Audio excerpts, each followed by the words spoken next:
Hello, I am Director of Education Matthew Miller-Wells, and welcome to a vehicle highlight, one of many, for this exhibit, Driven to Serve. Today, we'll be looking at this 1940 Packard Henney three-way hearse.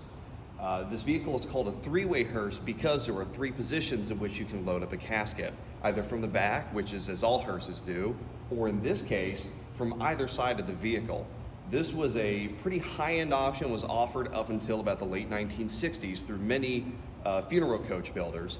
These were popular for churches, mortuaries, any place that would have a funeral procession that you would have to use street parking, or it would be otherwise difficult to just load the casket from the back.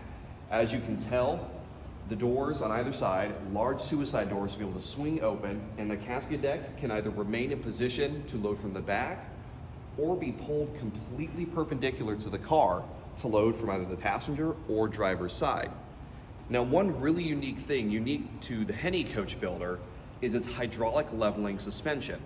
Now, what this does is it accounts for the crown in the road when you're loading up a casket, because the last thing that you want is for the car to be tilted either way as you're trying to respectfully get the casket inside the vehicle.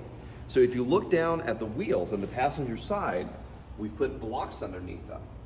Now, coming up to the front of the car, you'll notice that there are no blocks on the driver's side of the vehicle.